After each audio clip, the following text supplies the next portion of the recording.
Comme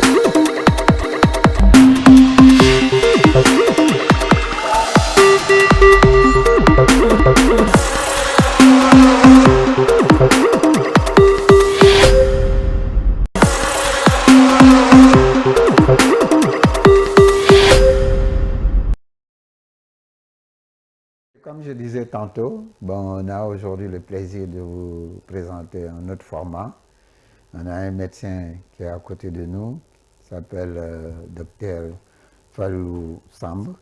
Fallou Samb, c'est un médecin atypique pour moi, parce que je connais en tant que médecin pratiquant, mais aussi en tant qu'architecte. Pourquoi je dis architecte? Parce qu'il est très curieux de l'architecture hospitalière. On en parle souvent. Il a beaucoup d'idées, il sait comment prendre en charge des malades dans ces structures-là. Donc on l'a invité aujourd'hui simplement pour échanger avec lui dans ce domaine et au-delà aussi de parler même de la théorie de l'architecture sur le plan médical. Et je pense qu'on aura le plaisir quand même de l'écouter parce que c'est un homme qui est habitué aussi. Et puis il est habitué aux médias parce que c'est un chroniqueur de la 2S. Donc, il a une émission de santé où on aura l'occasion de nous parler un peu de cette émission-là. Maintenant, à côté de lui, bon, je ne peux plus le présenter parce qu'on est ensemble depuis plusieurs années, depuis une quinzaine d'années. Aruna Diagne, c'est un technicien supérieur en bâtiment. Donc, aujourd'hui, si j'avais à donner, je dis ce qu'on appelle l'agrément en architecture, je pense que lui, je pourrais lui donner en tant qu'un architecte agréé. Donc, pourquoi on l'a invité aussi? Il vient ici aussi pour échanger avec nous sur la pratique de l'architecture et aussi comme il est maintenant dans l'entrepreneuriat, donc il va nous parler un peu de ce qu'il pense, la relation entre les architectes et puis les entrepreneurs. Donc, c'est pour ça que je l'ai invité aujourd'hui pour qu'il vienne à Onadiane. À côté, comme je dis toujours, hein, mon binôme qui est multicolore et qui nous emmène toujours de la couleur dans cette émission, aujourd'hui est venu tout à fait en Baïfal. Et puis, comme moi aussi, je suis d'obédience Baïfal, donc je suis plus que ravi, quoi. Donc, Aïda... Merci Malik. Merci Malik. Je suis habillé peut-être en Baïfal, mais je ne suis pas Baïfal. Voilà. Je ne suis pas Yaïfal. On dit Yaïfal. Okay. Et je salue les Yaïfal qui ont beaucoup de créations, je les vois quelquefois, elles portent des habits avec beaucoup de créations, avec beaucoup d'esthétique. Merci. Effectivement, Malik, je vais juste rajouter que c'est un plaisir effectivement de recevoir un médecin parce que la vocation que nous avons et la responsabilité de construire des espaces où les gens vivent, les médecins qui soignent, si on peut échanger avec eux par rapport à l'environnement, surtout notre invité aujourd'hui parle beaucoup de l'environnement de l'être, de l'homme, dans son habitat, dans sa ville et tout ça, nous serons ravis de l'entendre aujourd'hui effectivement et d'échanger et d'apprendre encore plus et de dire, je dis toujours, nous avons un recueil et c'est avec plaisir que nous invitons des sachants qui nous donnent des solutions, qui nous expliquent des situations qu'on met dans notre recueil. Et c'est aussi un plaisir de recevoir, c'est Malik, tu l'as dit, effectivement, nous avons parfois, parce que ce sont nos collaborateurs, hein, ces techniciens, parce que si effectivement nous concevons, eux aussi, nous avons aussi ce privilège d'échanger avec eux. Et l'échange, quand on conçoit, est très très important. Donc, c'est des gens qui travaillent avec nous, qui parfois, effectivement, il faut le dire, hein, peuvent être un peu plus que nous, maîtrisent d'autres volets peut-être de l'architecture plus que nous. Et aujourd'hui, il peut franchir le pas de construire. Donc, parce qu'il l'a dit, c'est un entrepreneur. Donc, nous serons ravis de l'entendre sur ce lien, effectivement, de conception et d'aller outre et de construire. Donc, merci et je serais ravi d'avoir vos avis. Voilà, merci. maintenant pour revenir sur le sujet, Bon, on va camper le sujet en parlant directement avec le docteur Fallou. Fallou, bon, je pense que j'ai éliminé le mot docteur, je vais parler directement Fallou, parce que c'est un ami.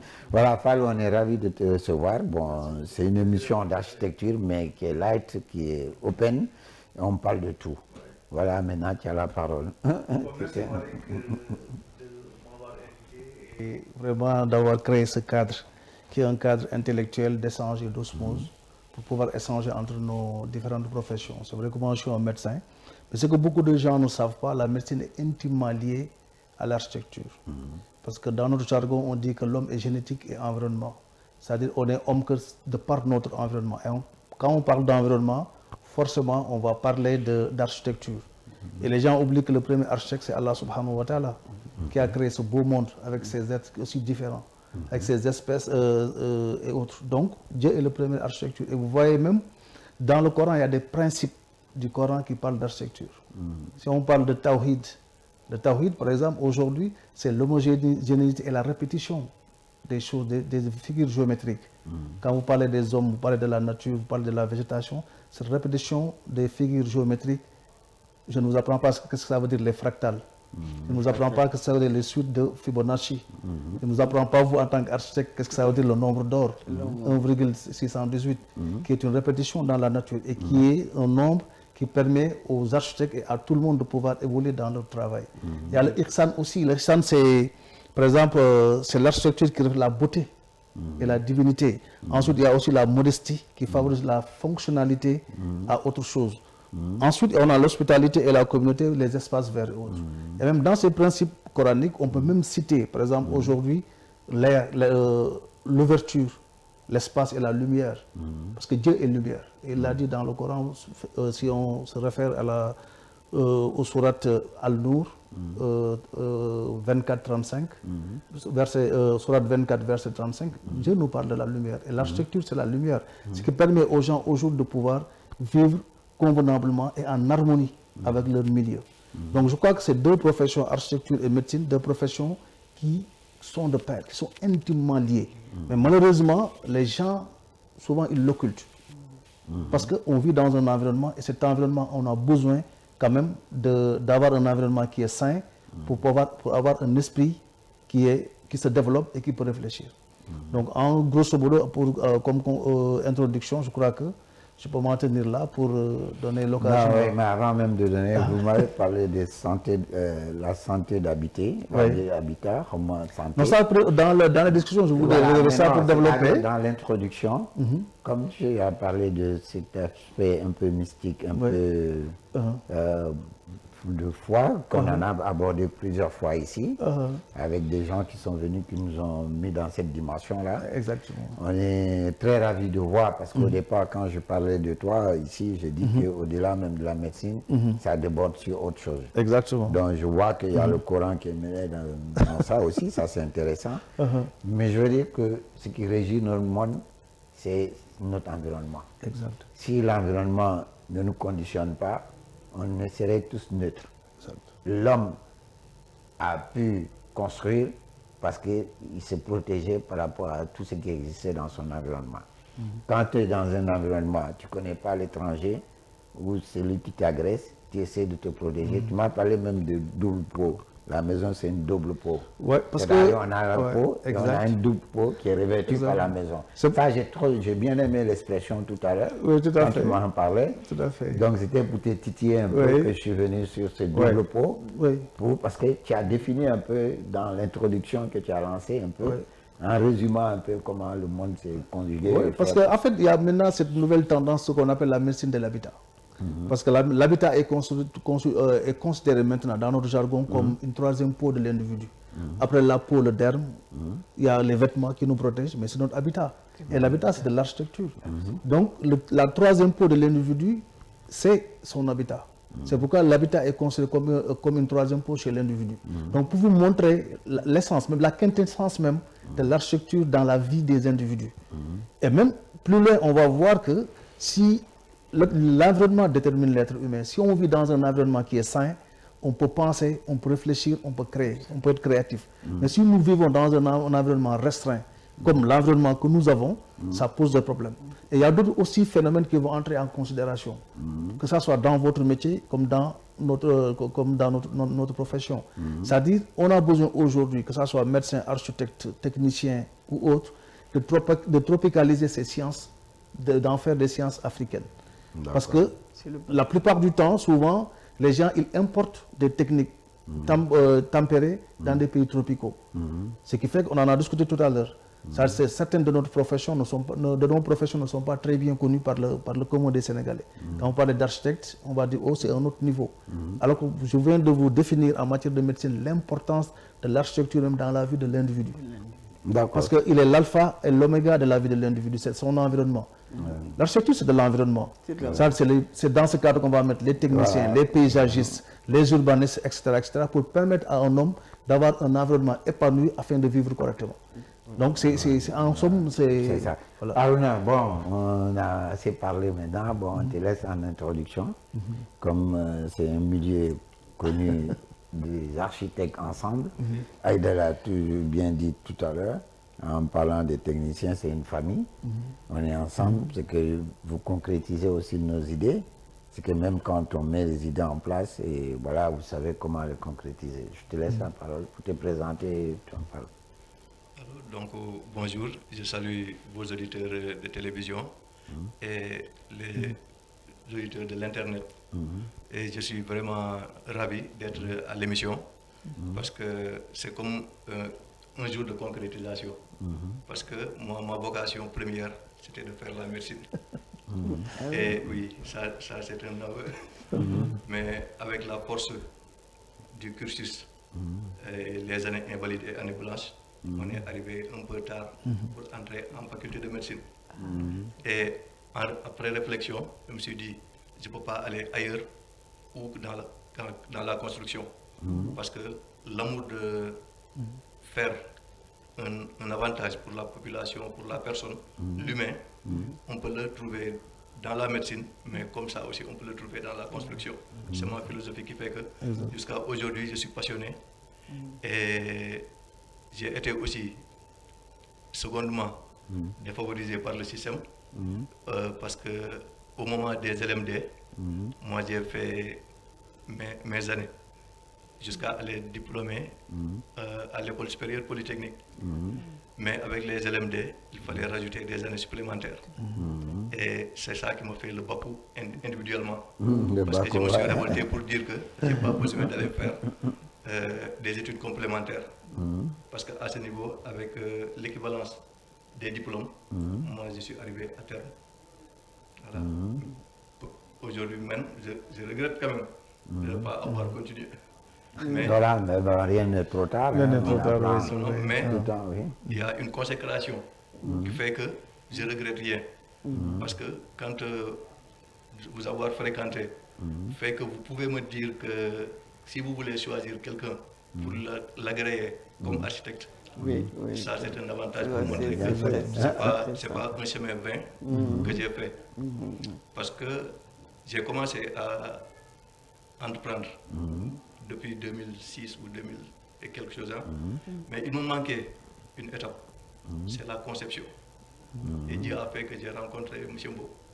Donc j'ai tardé dans la conception parce que l'amour qu'on trouve avec l'architecture avec lui, ça fait qu'on ne peut pas dépasser cette étape. Et la meilleure manière d'entreprendre, c'est de savoir la conception qui fait la philosophie d'habiter. Voilà.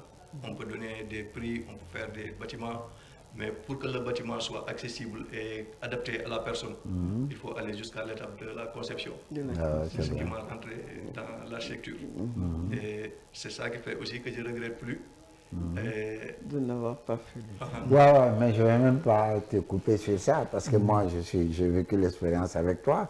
Même l'agence de la construction, à l'époque, quand je t'avais mis en contact avec eux sur le projet sur lequel on travaillait, et notamment c'était la Cour des comptes, et à un moment ils m'ont appelé discrètement pour me dire que est-ce qu'ils peuvent t'embaucher. J'ai dit ah oui, pourquoi vous voulez l'embaucher? Non, c'est quelqu'un de formidable et on veut qu'il rentre dans l'administration chez nous. J'ai dit bon, moi ça ne me pose pas de problème. Parce que si quelqu'un veut progresser, je pense qu'il peut changer d'étape. Exact. Et quand je t'ai posé la question, j'ai dit Haruna, est-ce que ça t'intéresserait parce que les gens m'ont contacté pour te prendre l'administration, tu as dit non. J'ai dit mais pourquoi? Je t'ai même poussé, tu as même refusé, je ne savais même pas. Bon, tu m'as dit non, tu ne peux pas rester dans un coin comme ça, assis, en train de... Non, ça ne t'intéresse pas, quoi. Et puis, phénoménalement, j'ai vécu une expérience avec lui aussi, ça je tiens à le dire. Il y a un de mes clients qui m'a appelé un jour, il me dit, mais j'ai Haruna en face de moi. Je dis, ah ouais, qu'est-ce qu'il y avait? Il dit, non, je lui ai donné de l'argent. Il dit, il ne prendra pas cet argent. J'ai dit, mais pourquoi il ne veut pas prendre?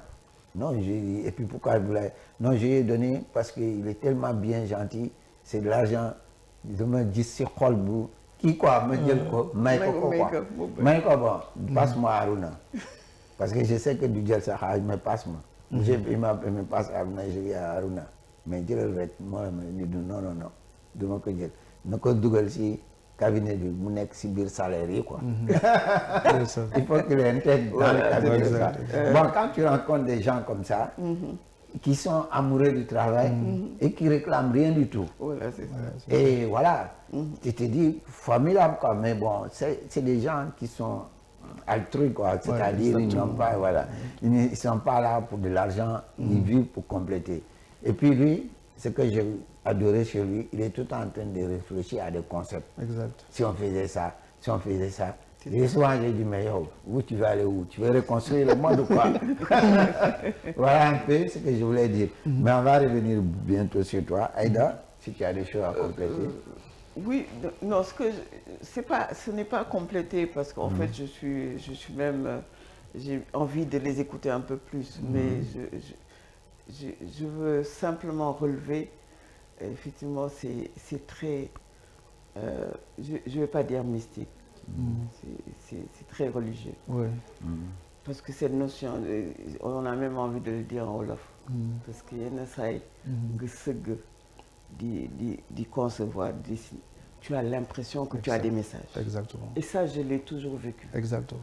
Même quand j'étais en Europe, où parfois, en Europe, où c'est difficile parce que c'est une autre manière, tu as des références ici, tu retrouves d'autres lieux. Mais Malik a été plus, il s'est adapté très vite. Oui, tout à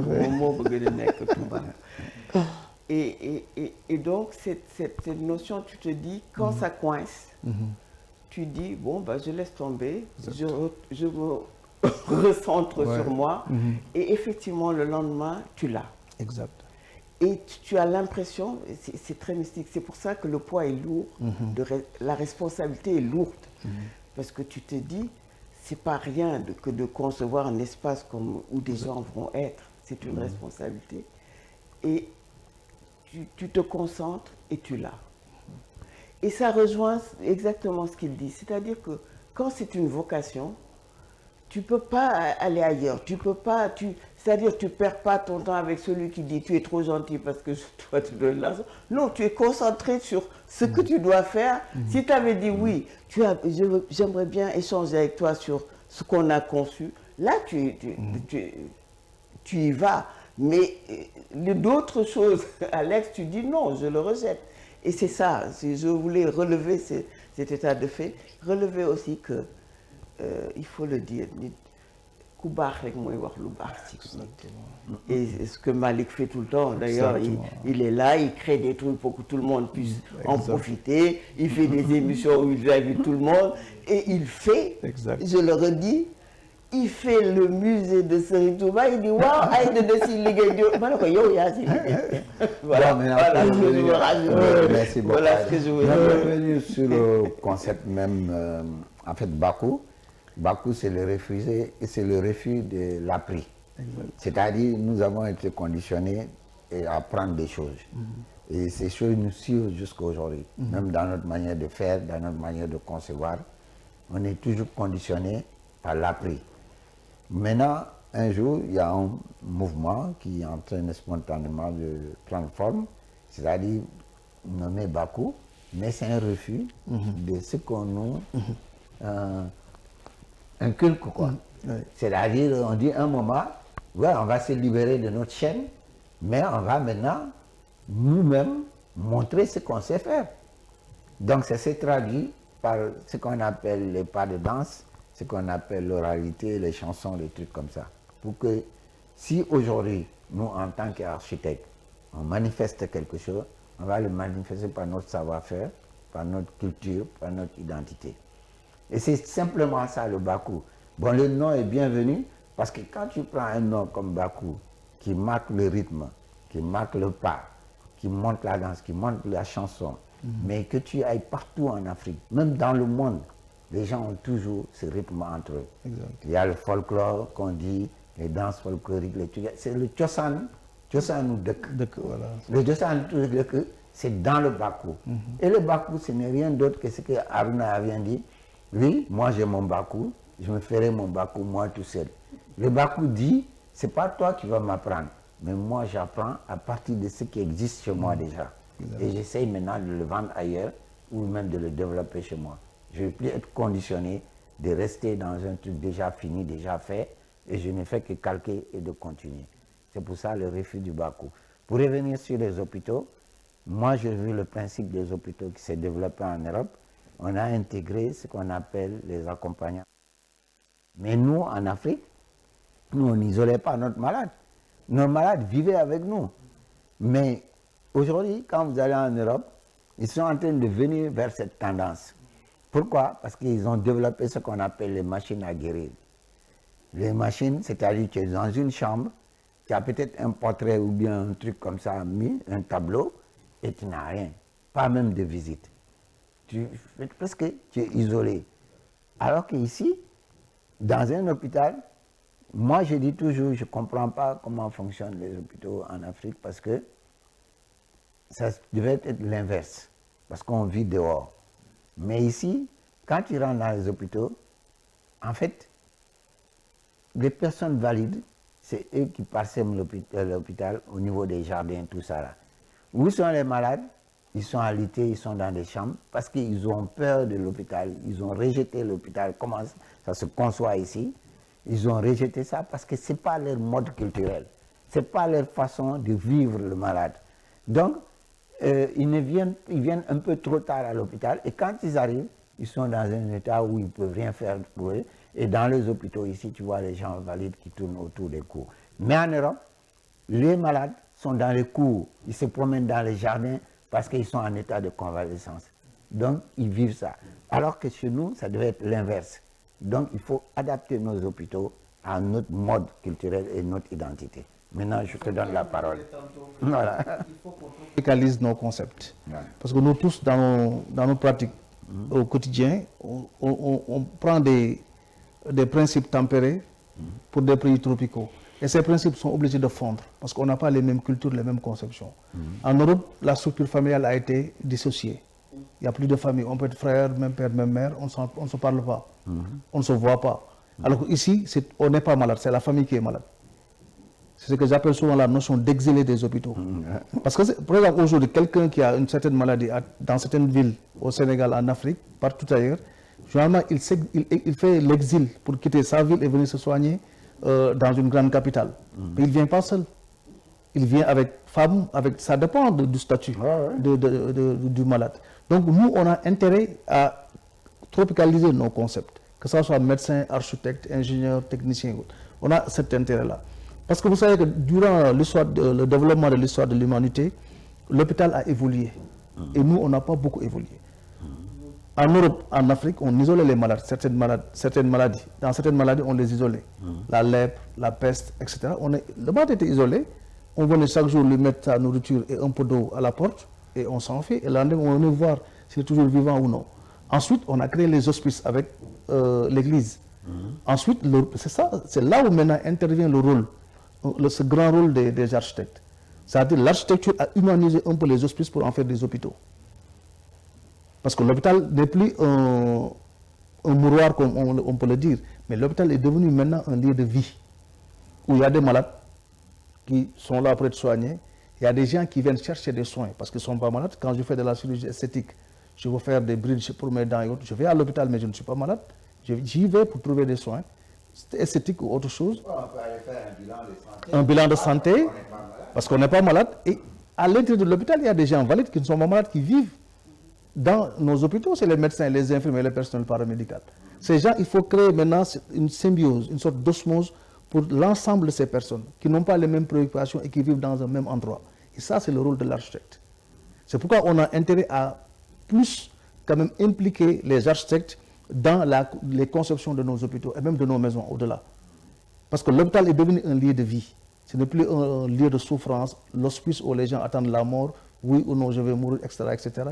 C'est un lieu qui regroupe aussi des gens qui sont valides, qui passent 12 heures de temps, 24 heures de garde dans les hôpitaux, d'autres une semaine de garde dans les hôpitaux, d'autres qui sont en astreinte. Et vous avez l'habitude maintenant de voir que dans certains hôpitaux, des grands hôpitaux, il y a même des logements à l'intérieur. Comment il faut faire pour allier tout ça? L'entrée de l'air, de la lumière, la lutte contre les infections nosocomiales. Parce que le problème, c'est le problème qu'on a ici. On entre pour le palais, on sort avec une tuberculose. Parce que la conception n'est pas bonne. Il n'y a pas une bonne entrée de l'air et de la lumière. Il y a des bactéries qui adorent des choses moites, sombres et autres. Ils vont se développer. On est dans une même salle. L'un a une tuberculose. Peut-être qu'il ne le sait pas, l'autre est truc. Donc, les gens se changent des malades et rentrent dans la plupart de nos hôpitaux. Parce que la conception, soit est dépassée, c'est des vieux hôpitaux dépassés par les événements. Et je crois que la Covid nous a montré, a posé quand même réellement ce problème. On a subi la Covid pendant des années, de 2019 par exemple jusqu'à 2021, et on s'est rendu compte qu'on n'était pas préparé, ni au niveau de la logistique matérielle, ni au niveau de la logistique humaine. Parce que dans la conception de nos hôpitaux, on n'avait pas très pris au sérieux les architectes. On n'est pas très impliqué ces architectes-là. Parce que l'architecture, c'est une projection pour moi. On ne construit pas pour aujourd'hui. Il y a eu même 4 hôpitaux, je vais dire, à Touba, à Sédhiou, je ne sais pas où encore. Kédougou. Mais pourquoi moi, en tant que... Bon, je peux me dire spécialiste sur ce domaine parce que j'ai travaillé longtemps sur ces hôpitaux-là, en Europe, mais j'ai posé une question. Pourquoi les hôpitaux que les TOAP ont laissés ici, dans les années 60, sont meilleurs que ce que les gens ont produit en 2024-2023? Mais c'est une question de conception. Parce que si vous voyez le Dantec, comment on a construit cet hôpital, c'est pas pareil. On l'a construit souvent en modèle modulaire, où il y avait des modules, comme au village. Vous avez l'AINEC, Pachon. Donc, mais là, si vous... C'est un style pavillonnaire, quoi. Pavillonnaire. Voilà. Donc, c'est des modules qu'ils ont construits, des pavillons, pour que les gens, parce que ça reflète notre culture, les gens avaient moins de problèmes.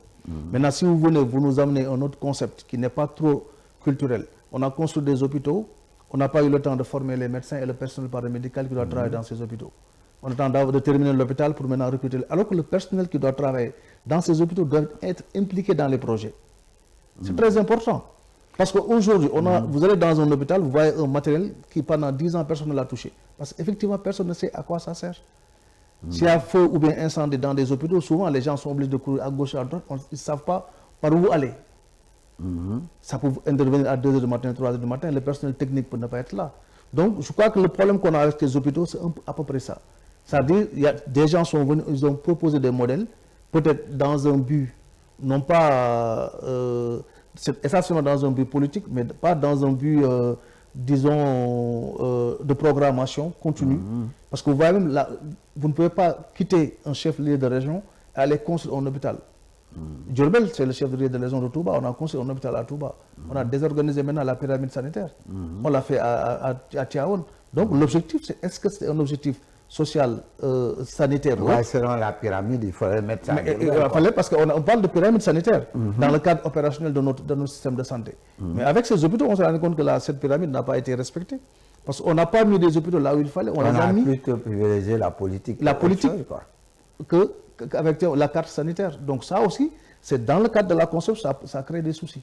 Donc, Aruna, tu vas prendre un peu le débat aussi. Bon, on rentre un peu dans le link quand même de la construction et voilà. Là, je rentre dans le niveau fonctionnel maintenant de nos bâtiments. Parce que c'est pourquoi quand je parle la plupart dans Akudak, j'utilise le terme constructeur. Parce que dans l'esprit, il faut allier constructeur, concepteur, constructeur, réalisateur. Parce qu'il faut que nos bâtiments sachent nous parler, quoi. Ce qui fait que toutes les personnes sont la plupart d'or, c'est parce que notre cadre de vie n'est pas bien adapté à ce qu'on doit vivre.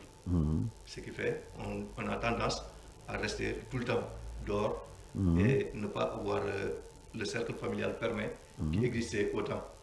Parce que dans les anciennes bâtis, on avait la cour, un espace ouvert où la grand-mère, les grands-parents, jusqu'au petit-fils se regroupaient.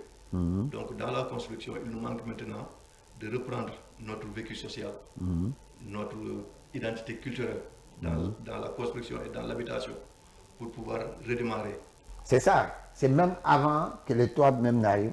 Le malade, on le poussait. Il vivait avec nous à l'intérieur.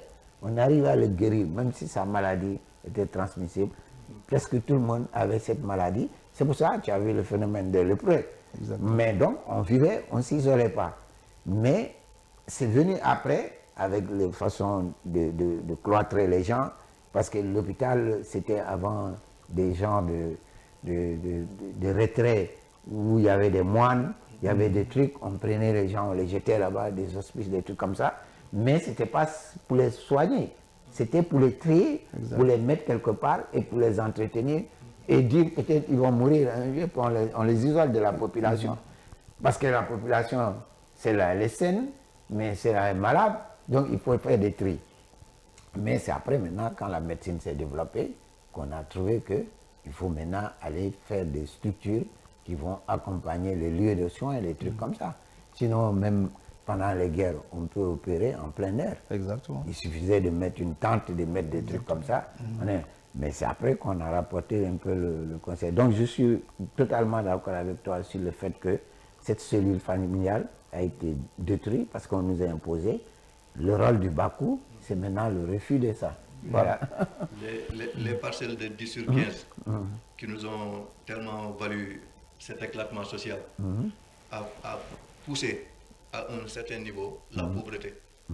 Parce qu'on est en train de régler le problème du loyer. La personne qui avait une grande concession et qui a accueilli ses parents n'arrive plus maintenant à les accueillir. Chacun, donc dans l'éclatement, chacun est allé dans la banlieue ou quelque part louer une chambre. Donc la construction est devenue maintenant le système Sarakhole. Une porte, une fenêtre, une porte, une fenêtre. Donc de telle sorte c'est parce que c'est l'aspect mercantile de l'habitat quoi qui a commencé à dépasser. Mais ce phénomène des Sarakhole là, pourquoi tu penses que c'est eux qui l'ont imposé? Parce que je vais te le dire simplement, c'est encore l'Europe qui a conditionné ça. Parce que les Sarakhole, quand ils ont émigré, on les a mis dans des foyers. Et les foyers, c'est un réduit de 7 mètres carrés, 6 mètres carrés. Donc, ils ont dit que comme on peut vivre dans ça, une fois qu'ils ont de l'argent, qu'ils ont économisé, s'ils viennent maintenant, ils font des prousses.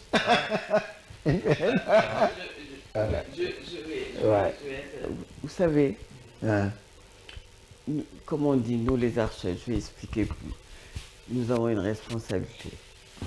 Quand les hôpitaux, lui-même, travaillent à faire un hôpital, mais ils ne l'ont pas construit. C'est-à-dire qu'à un moment, il faut que nous, on leur dise, je crois que c'est ça, que en concevant, ce n'est pas seulement l'enveloppe, c'est le lien déjà avec les gens qui vont y être, c'est le lien, c'est le cheminement, parce que c'est un cheminement par rapport à la Constitution, de voir les gens comment ils l'occupent.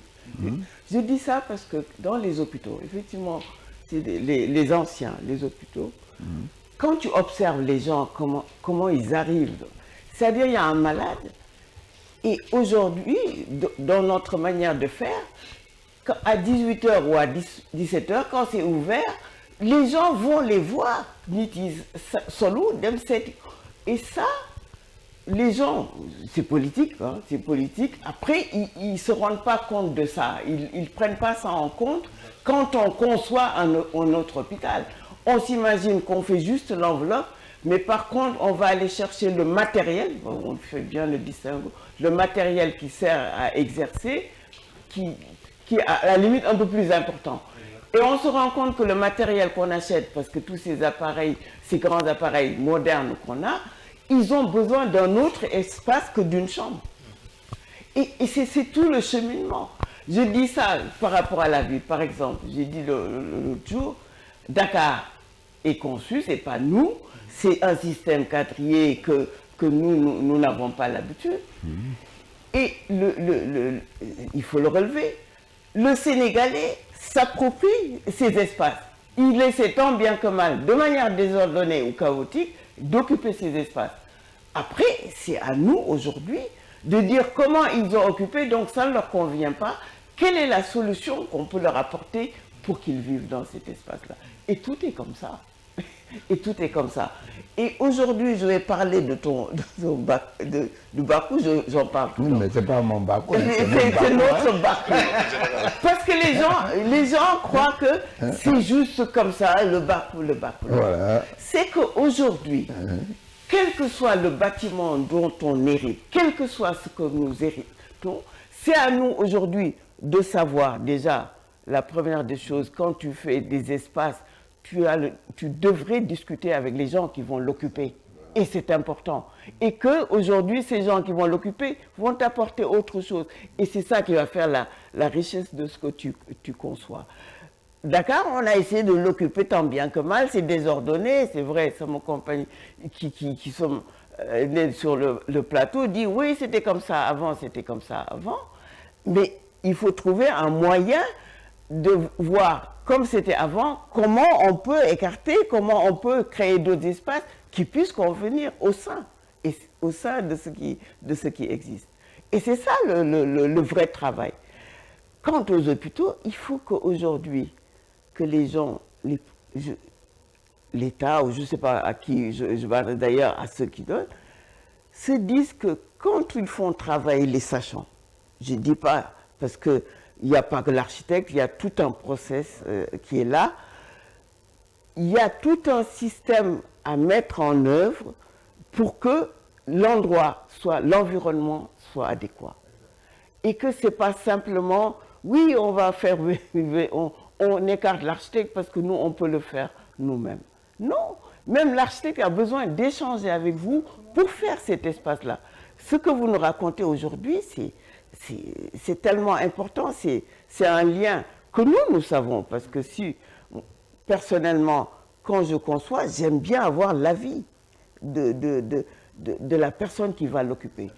Et Malik, je vais te dire, aujourd'hui, c'est vrai qu'on nous a imposé ces 150 mètres carrés, mais on va les faire sauter, on va arriver à autre chose, à beaucoup d'espace, à avoir beaucoup d'espace. Mais c'est de leur montrer, nous, et c'est ce que je crois qu'on a réussi à faire ça chez les militaires. Le bonhomme qui a sa parcelle de 150 mètres carrés, qui dit, la troupe qui dit, moi je peux payer dans un premier temps un 2 pièces. Et ce qu'on a apporté de plus, parce que c'est aussi notre rôle, parce qu'on a compris que si tu leur fais 2 pièces, ils ne vont pas rester dans ces 2 pièces-là ad vitam aeternam, et en plus c'est des endroits où ils vont peut-être faire leur retraite, c'est de travailler ces 150 mètres carrés-là et de rajouter, de dire oui, vous nous avez imposé les 150, mais on peut travailler, nous, on a l'art d'augmenter la surface bâtie. Les 2 pièces, tu fais des extensions, tu leur dessines des extensions, tu leur dis, si vous voulez étendre un peu plus au fur et à mesure, vous pouvez avoir. On a vu des 150 mètres carrés qui démarrent avec 2 pièces, qui finissent avec 4 pièces. Moi, je l'ai fait. J'ai fait ce travail. Voilà. Et qui deviennent des standings. C'est aujourd'hui dire, si vous demandez aux gens qui savent faire, vous aurez des choses meilleures et beaucoup plus adaptées. Voilà le cri aujourd'hui. Bon, je profite de l'occasion pour saluer notre confrère Tanor, qui est parmi les architectes qui sont très expérimentés par rapport à leur travail d'architecte et qui a compris le sens du Bakou. D'ailleurs, même on s'est titillé un peu en je dis le Luther Tanor qui faisait son Bakou, mais je le félicite quand même parce que c'est parmi les gens, les doyens de l'architecture qui a compris qu'il faut le Bakou, il faut le changement. Il faut le conseil. Et il est venu avec l'esprit vraiment de comprendre, en titillant les gens, en nous poussant, en essayant de jouer avec nous. Et à la fin, il comprend que le résultat, c'est ça. Et ça, je le remercie beaucoup, parce que beaucoup de gens comme lui aussi sont encore hésitants et en se disant où est-ce qu'ils vont. Mais quel que soit Alpha, il y aura un changement. Les gens sont obligés de changer, parce qu'on ne réfléchit plus comme avant. Maintenant, il y a l'intelligence artificielle qui est rentrée en jeu. Il y a beaucoup de choses qui sont rentrées en jeu. Quand AutoCAD est venu, il a bouleversé la façon de concevoir. Et pendant des années, plus de 20 ans, 30 ans, avant, les cabinets étaient remplis de personnes qui dessinaient par-ci là. AutoCAD est venu, il a enlevé tout ça, ça n'existe plus. Maintenant, à 2 ou 3, vous pouvez concevoir plusieurs immeubles, des trucs comme ça. Donc, on est obligé de s'adapter. Maintenant, le Bakou dit aussi, même sans s'adaptant, mais il faut aussi qu'on épouse notre culture, notre identité. Il ne faudra pas qu'on construise les hôpitaux comme des machines à guérir. Il ne faudra pas que notre maison soit des maisons rétrécies. Voilà, mais il faut que ce soit des maisons, même si c'est rétréci, que ça s'adapte à nous, notre coutume, comme on veut vivre. Puisqu'on a appris à vivre de l'extérieur. On ne s'enferme pas tout le temps. Dès que tu sors de ta chambre, même quand tu es dans ta chambre, tu es obligé de mettre des portraits partout pour avoir des relations avec l'extérieur. Nos grands-parents, quand vous voyez leur maison, ils ont le grand lit, mais ils sont tout le temps entourés de l'extérieur parce qu'il y a des visages autour de tout ça. Et c'est ce mode de culture, des modes d'habiter, des modes de pensée qu'on a. C'est pour ça que moi, ça m'a intéressé tout à l'heure, quand tu m'as parlé de la santé d'habiter, d'habitat au matin. J'ai dit, mais il a trouvé un mot qui sonne, quoi. Que les architectes aussi doivent emprunter, parce que ce que tu dis, c'est une réalité. Tout à fait. Ben, il faudrait qu'on s'adapte à ça. Maintenant, avant de te donner la parole, comme Aruna aussi, il doit peut-être intervenir aussi dans ce domaine-là. Il va un peu nous pousser dedans pour qu'on comprenne aussi, parce que lui, c'est un faiseur aussi de projets. C'est-à-dire, qu'est-ce qu'il pense réellement quand tu vois la façon dont les habitants habitent dans les maisons. Et qu'est-ce qu'il apporte de nouveau par rapport à lui en tant que concepteur, quoi. Donc, quand je reviens sur l'aspect vivabilité, quoi, de notre habitation, de notre habitation, je vais même beaucoup plus loin. Quand madame dit la restructuration de Dakar.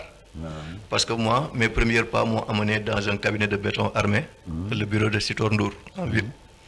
Et pendant ce temps, aux années 90-92, beaucoup de bâtiments à Dakar n'étaient pas à R+6 ou plus de R+6. C'est à travers lui qu'on a pu renforcer le système de renforcement pour aller en élévation. Donc ce principe-là, il peut revenir, mais intercaler des étages d'espace de verdure. Parce qu'on a besoin que dans nos immeubles, que dans nos habitations individuelles, l'espace. Voilà. J'ai vu à travers Taïwan, ils ont fait des immeubles. Dans des immeubles, ils ont reconstruit presque une ville horizontale.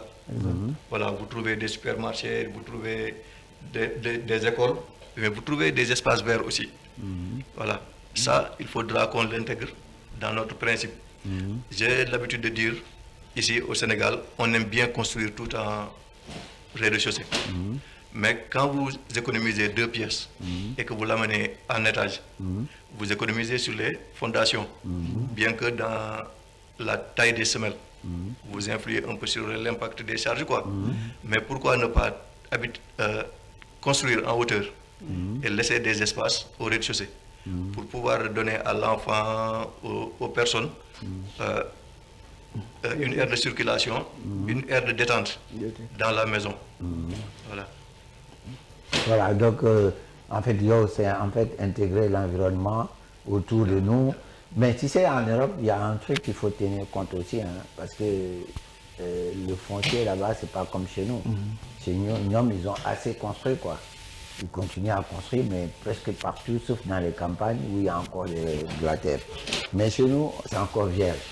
On n'a pas encore vraiment développé la construction à outrance, mais Moi, ce que je pense, il faut mettre des espaces périurbains avec de la verdure, avec une architecture qui peut... Les jardins, c'est quelque chose d'important.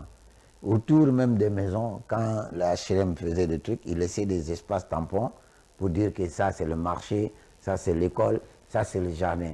Mais quand vous rentrez aujourd'hui dans des cités d'HLM, ce sont ces espaces qu'on a beaucoup plus construits que même les gens qui les réservaient, je pense qu'ils les réservaient pour eux-mêmes.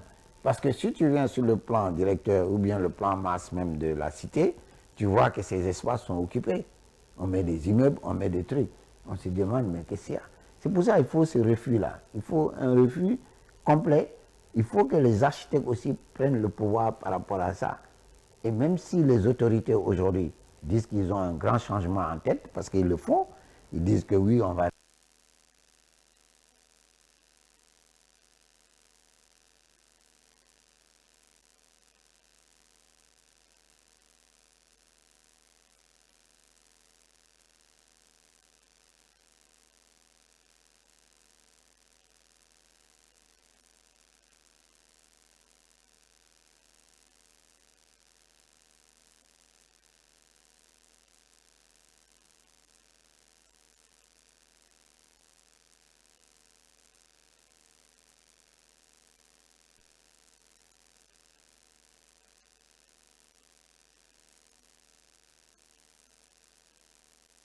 J'en parlais hier à un ami.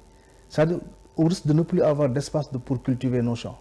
Parce que vous avez vu que maintenant, tout le monde a des champs et les gens se lèvent pour dire que oui, je vais morceler pour faire des habitats. Où on va? Moi, mon problème, et je crois que ça doit être aussi le problème des architectes, c'est ça. Qu'est-ce qu'on voit maintenant si vous allez dans la banlieue? Vous voyez des zones cultivées pendant 50 ans avec de l'engrais. Les gens morcellent, font des maisons et les gens viennent y habiter. Mais ils risquent d'avoir des cancers, c'est l'explosion des cancers. Aujourd'hui, vous allez dans la zone des Niayes, pratiquement tous les champs sont morcelés, ils en font des habitats à 150, même si c'est 500 mètres carrés. Mais si vous avez 500 mètres carrés dans une zone, dans un sol qui est cultivé pendant 50 ans avec des pesticides, des engrais, où la nappe est carrément infestée, les gens font du puits, boivent cette eau, mais on s'est rendu compte que tous ces enfants, la plupart développent des cancers du sang ou bien d'autres formes de cancer de la peau et autres. Deuxièmement, aussi, vous avez 1000 mètres carrés sous des fils haute tension de 15 000 volts, mais vous avez une leucémie. Les adultes, peut-être, vont être sauvés, mais tous ces gosses qui vont naître dans cet environnement-là vont développer des cancers. Parce que les gens n'arrivent toujours pas à expliquer pourquoi l'explosion brutale de ces cancers. Moi, j'étais en médecine, mais j'ai fait ma médecine jusqu'à pratiquement terminer. Mais à la fac, je me rappelle, lorsqu'on revenait de l'hôpital à l'université, lorsqu'on parlait de cancer, aujourd'hui j'ai une tumeur. Mais à la limite, nous tous, on débarqué dans la chambre du malade pour palper, pour voir que c'est qu'une tumeur. Mais maintenant, c'est banal. Les gens parlent plus de cancer que de paludisme, ils ne s'en rendent pas compte. Et ça, c'est l'environnement. Moi, je crois que j'ai moins de problèmes avec la 150 mètres carrés à Ronan que l'occupation des sols. On a un gros problème. Ça, c'est la question d'environnement. Parce qu'aujourd'hui, l'autre aspect... À Lompoul, quand tu vas, il y a des manifestations parce qu'ils ont installé une machine qui est en train d'extraire les mines là-bas pour chercher des trucs, mais avec de l'eau qu'ils utilisent en abondance. C'est une l'eau polluée parce qu'il y a des produits chimiques, tout ça là. Et les gens de Lompoul se plaignent beaucoup par rapport à ça. Mais vous, en tant que médecin, vous avez une responsabilité aussi par rapport à ça. Il faut que ce soit des alertes. Mais les alertes, ce n'est pas pour inquiéter la population, mais c'est pour dire quand on détermine des zones où on doit habiter, il faut voir, parce que le Stade de France, pour le faire, ils ont dépollué. Exactement. Parce qu'il y avait des usines de chimie là-bas. Et quand Chirac a donné le terrain à Saint-Denis, à la porte de Saint-Denis, juste à côté, les gens, ils ont analysé, ils ont dit attention, c'est pollué. Pourtant, c'est un terrain de foot qu'on voulait faire, un stade. Mais ils ont mis 2 ans à mettre des batteries qui ont mangé les produits chimiques. Ils ont couvert ça carrément. Ils ont bâché ça pendant très longtemps. Et c'est ça qui a joué ce phénomène jusqu'à il a dépollué. Et ça a beaucoup d'argent. Donc aujourd'hui, tu m'inquiètes beaucoup plus. Parce que tu me dis qu'on prépare des zones où on aménage, on fait des lotissements. Et là-bas, avec des pesticides qu'on a utilisés pendant 30, 40 ans, 50 ans, les gens viennent habiter. Mais comme il faudrait dès maintenant que les architectes aussi soient responsables de ça, et vous aussi, médecins. Non, mais je crois que vous avez plus de responsabilités avec les urbanistes et nous, que nous. Quoi. Parce que nous, le problème c'est qu'aujourd'hui, si vous prenez les zones, par exemple, toutes ces grandes zones-là, des Niayes, qu'on est en train de lotir, mais depuis 1800, les gens cultivent de l'arachide qui nécessite beaucoup d'engrais. Ils font du maraîchage qui nécessite énormément de pesticides. La nappe est complètement infestée et la nappe est très proche là-bas. On doit c'est 15 ans d'amnor. Effectivement. Après, on va mettre des fosses septiques. Toute la nappe est infestée et il y a certains qui boivent cette eau-là. Et cette eau-là, c'est des nappes au niveau du sous-sol. Ça crée des problèmes. C'est ce qui explique actuellement l'explosion de l'ensemble de ces cancers que nous ne connaissions pas. Ce qui explique aujourd'hui cette infertilité qu'on n'arrive pas à expliquer. L'Africain était prolifique. On avait 10, 15, nos mamans avaient 10 enfants. Mais actuellement, c'est rare de voir une femme qui peut faire 5 enfants. Ah oui. C'est difficile. Dans nos cabinets, nous, pratiquement, du matin au soir, c'est l'infertilité. Et ça, on n'arrive pas à voir. C'est ces genres de problèmes qui, aujourd'hui, vont créer des soucis beaucoup plus graves à l'avenir, surtout pour nos enfants. L'autre aspect que je voulais aborder, c'est l'habitat vertical. Pour moi, Aaron, l'habitat vertical n'est pas une solution pour les Africains. Aujourd'hui, on se rend compte d'une chose, les autistes. Mais en Afrique, on n'avait pas d'autistes. Oui, c'est ça. Mais maintenant, il y a tellement d'autistes. Parce qu'on a changé notre mode de vie, notre mode de s'alimenter. Et ce que les gens... Vous avez un enfant dans un appartement, pendant 24 heures, il ne voit pas le soleil. Il ne fait pas de soleil, il ne peut pas marcher. Tu as peur qu'il tombe. Cet enfant-là, souvent, il y a un ami qui a amené son enfant d'Europe. Ça, je crois qu'il était en France. L'enfant ne pouvait pas parler. 5 ans, il ne pouvait pas parler. Et les gens disent non, il est autiste. On l'a amené ici, on l'a mis dans l'environnement familial avec les dames. Il commence à parler. Ah oui. Son père était étonné parce qu'il ne voyait pas quelqu'un avec qui parler. Et ce qui est en train de nous arriver. Aujourd'hui, on a énormément d'autistes. Les gens, oui, prise en charge des autistes, c'est bien. Mais essayons de voir la cause. Je ne dis pas que dans l'Afrique, dans les temps anciens, il n'y avait pas d'autistes, il y avait ce genre de maladie. Nous, on ne les connaissait pas. On connaît de nouvelles maladies qu'on ne connaissait pas. C'est assez dû à l'habitat, à notre mode de vie. Mais vous, là, vous êtes dans le Bakou, hein?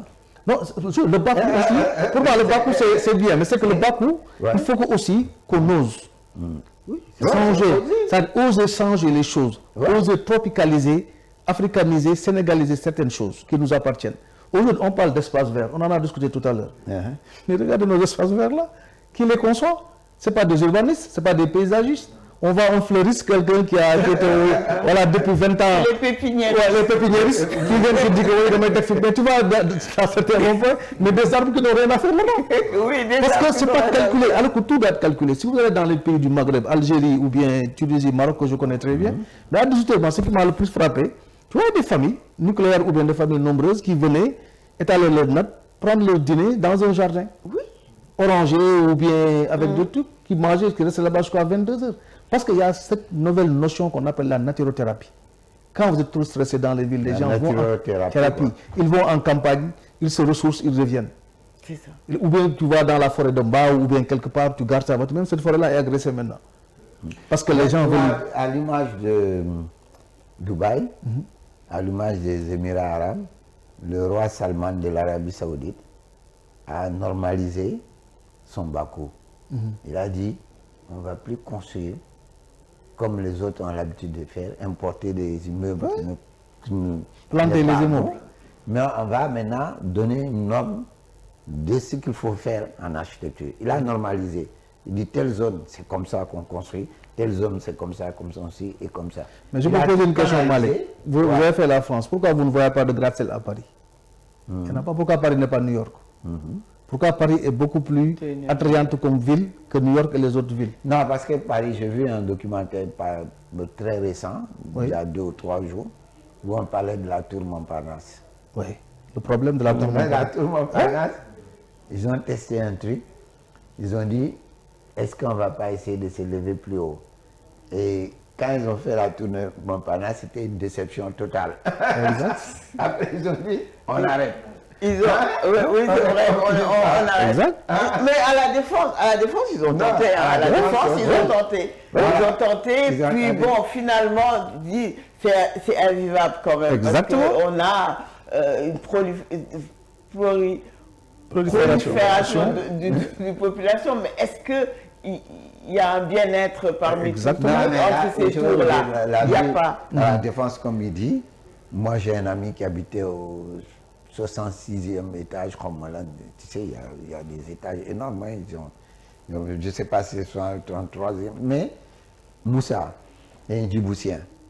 Quand tu arrives, le hall, tu as une batterie d'ascenseur. Ouais. Si le courant se coupe, c'est sombre. Et tu ne rencontres personne. Exactement. Et même si tu sors de l'ascenseur et que quelqu'un te voit, on a l'impression qu'il a peur. Oui, il a peur. C'est-à-dire, il se met dans un endroit là-bas, Il attend. il attend, ou bien il tient la porte de ton appartement, et toi tu bouges, il va, jusqu'à ce qu'il sonne une porte, il dit ah oui. Il habite ici. C'est la notion de sécurité. Exactement. Non, Exactement. la notion de sécurité. Il n'y a personne. Si. On peut t'agresser dans l'immeuble même. Mais exactement, c'est à ça. Ouais. Mais une fois que tu rentres, que c'est fermé, maintenant tu as les fenêtres, tu peux pas les ouvrir. À une certaine hauteur, c'est impossible. Par rapport au vent, par rapport au truc. Si. Maintenant tu es là, tout est climatisé, tout est artificiel. Et puis ça, c'est vraiment pas une vie. Hein. Non, c'est pas une vie. C'est la raison pour laquelle eux, ils ont construit Paris selon leur culture. Avec Haussmann et autres. Ils ont pris la responsabilité de construire Paris, de dire non, il n'y a pas d'immeuble, on ne va pas faire New York bis. Mais nous aussi, il faut que médecins, architectes, techniciens, urbanistes comprennent nos responsabilités. Parce qu'actuellement, moi, ce que je vois dans nos cabinets, ce que je vois dans les hôpitaux, mais on est en train maintenant d'avoir un turnover au niveau, on connaissait les maladies tropicales, paludisme, diarrhée, vomissement, typhoïde. Mais maintenant, on voit plus cancer, problèmes d'allergie, problèmes dermatologiques, etc., etc. Mais ça, il faut qu'on essaie de s'arrêter pour dire, mais écoutez, et ces gens, vous faites une petite enquête, ils vous disent les zones. Je ne veux pas faire peur aux gens qui habitent dans ces zones-là, mais ils vous disent des zones où ils habitent, et vous savez, c'est des zones hautement cancérigènes. J'ai fait un article l'autre jour sur ça. Donc ça, c'est une responsabilité. On ne peut pas laisser des gens construire R+2 sous des fils haute tension à 15 000 volts, 50 000 volts. Attention, c'est interdit. Dans les normes, il faut moins, à plus de 150 mètres de pouvoir construire. Tout est interdit dans ce pays, mais tout est toléré. Tout est toléré. C'est ça le danger. Tout est interdit, mais tout est toléré. Et vous allez toujours dans la banlieue, vous allez voir des gens qui construisent sous les fils haute tension. Non, ça c'est pas possible. C'est grave. Même Tcharoy, partout, à Rufisque. Je crois que, Mali, nous on le dit depuis des années, hein, je crois qu'il faut qu'on s'approche des collectivités. Exactement. Exact. Il faut qu'on puisse, on l'a dit, hein, ça fait plusieurs fois que les gens essaient de dire, il y a 500 et je ne sais pas combien, il faut aujourd'hui qu'on puisse amener des gens, des architectes, des urbanistes, tout, qui puissent échanger, parce que le drame c'est ça. Le drame c'est le foncier qui est lotissé, parfois, parce qu'on n'a même plus besoin de demander l'avis de l'urbaniste. On appelle la majeure partie du temps, ce sont les géomètres, on leur dit aligner les parcelles et tout ça, ils mettent leur tampon et ça y est, on est parti. Oui, on est parti. Donc, il faut qu'à un moment, oui, on dise, mais c'est pas simplement de construire, c'est pas... En France, quand tu fais, j'ai fait du urbanisme, tu te réveilles pas un jour, tu dis tu vas aller... tu fais tel quartier. Non, ça va te prendre des mois, 1 mois ou 2 mois. Tu fais une enquête sociale. Tous les gens qui sont, tu fais des fiches. Je l'ai fait. Tu fais des fiches, tu dis tel, il habite là, sa parcelle, celui-là qui habite. Tu fais des fiches. Une fois que tu as toutes ces fiches, tu détiens tous les renseignements et les critères. Et après tu dis qu'est-ce que tu changes, qu'est-ce que tu laisses et comment tu refais. Mais exactement. Mes filles, on ne parle jamais aux gens. Exact. Je dis toujours, mais on ne parle jamais. Tu dis que tu vas à un quartier ou 2 quartiers de Guédiawaye,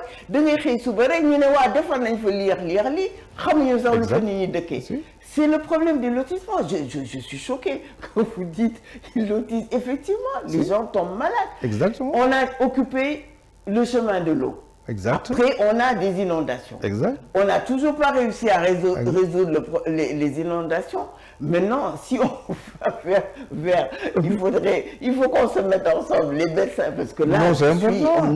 Parce que les gens, ils te parlent d'inondation au Sénégal, mais il n'y a pas d'inondation. On a un problème de ruissellement. Du ruissellement, Il n'y a pas de... Oui, il ne pleut plus. On n'a pas de fleuve qui dépasse. Mais c'est-à-dire, les gens, entre 70 et 80 avec la sécheresse, ils ont cru que voilà, il y a des chemins d'eau qui sont occupés. Et ça pose un sérieux problème. Et ce qui ne me rassure pas, j'habite à Rufisque. Quand je vois comment le sol, l'occupation du sol de Diamniadio se fait, je me dis, mais écoute, les gens n'ont pas fait la différence entre les zones industrielles et les zones d'habitation. Non. Allez à Diamniadio, vous allez voir que la zone industrielle fait côte à côte avec les zones de trucs. Donc toute la pollution est là parce que maintenant ces zones industrielles qui émettent des gaz toxiques, des microparticules qui sont hautement cancérigènes, qui sont des particules qui peuvent donner de l'asthme et autres, mais quand il ne pleut pas, ce n'est pas grave. Mais une fois que ça pleut, mais ces particules descendent sur Terre et sont absorbées par la nappe phréatique. Et la plupart de ces gens n'ont pas d'assainissement. On a construit une ville sans assainissement. Rien. Ça veut dire que le problème, l'habitat risque d'être le facteur déclenchant, le facteur favorisant pour l'ensemble des maladies que nous allons avoir dans les 20-30 prochaines années. Et ça, c'est la faute de nous tous. Tout d'abord, c'est la faute des architectes, des urbanistes. Mais quand tu prends, c'est vrai que ce que tu dis, malgré qu'eux, ils ont la médecine qui a très bien progressé partout, mais ces phénomènes d'habitude qu'ils avaient avant alimentaire et tout ça, c'est ça qui a déclenché tout ce qui est cancer en Europe. Et que tu vois même des gens qui sont des très lotis, qui ont beaucoup d'argent, qui sont des trucs, meurent de cancer.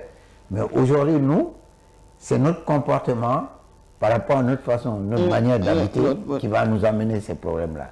C'est le problème, il y a l'alimentation, certes. Parce qu'il y a ce qu'on appelle les junkie food depuis quelque temps au Sénégal. Ça aussi, c'est une responsabilité de l'État. On laisse, par exemple, je ne peux pas citer de nom pour faire de publicité. Les junkie food qui sont là, qui inondent le marché. C'est quoi les junkie food? Les junkie food, c'est tout ce qui est hamburger, shawarma, les trucs, les frites, les chips et autres.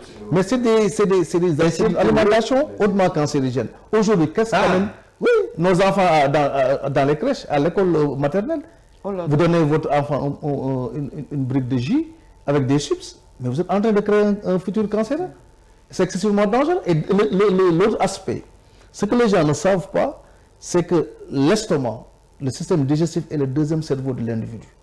Le cerveau a été, au niveau embryologique, fabriqué à partir des cellules de l'estomac. C'est pourquoi il y a un lien entre le cerveau et l'estomac. Et que, oui. Si vous voyez, quand vous avez faim, là, vous sortez de l'humanité. Jusqu'à ce que vous allez manger. Regarde, mais c'est pourquoi quand on fait le ndogu, tout le monde est content. L'aliment est le premier antidépressif de l'individu. Maintenant, tout dépend. Nous sommes que ce que nous mangeons. Dans les intestins de l'homme, il y a ce qu'on appelle, même des animaux, il y a ce qu'on appelle les microbiotes. Les microbiotes, c'est le deuxième cerveau de l'individu. Et ce qui fait que souvent, je vous rejoins en ce compte de l'alimentation, ce n'est pas pour rien qu'aujourd'hui en Europe, on parle tout à l'heure de médicaments. Le concept d'alimentation, c'est le concept bio, où les gens mangent sainement pour espérer rester longtemps. Nos grands-parents vivaient 100 ans, ce n'était pas un problème. Mais maintenant, à 80 ans, on dit que je suis vieux. Alors que si vous allez dans certains villages, vous voyez des gens qui ont 80-90 ans et qui sont bien portants. Parce qu'ils sont déterminés par ce qu'ils mangent. Parce que nous, malheureusement, on mange mal, on habite mal, on ne peut pas vivre longtemps. Et c'est ça le gros problème. C'est vrai. Et là, les gens qui imposaient quoi. Le problème au niveau de la boîte, ce changement brutal de l'alimentation pose énormément de problèmes.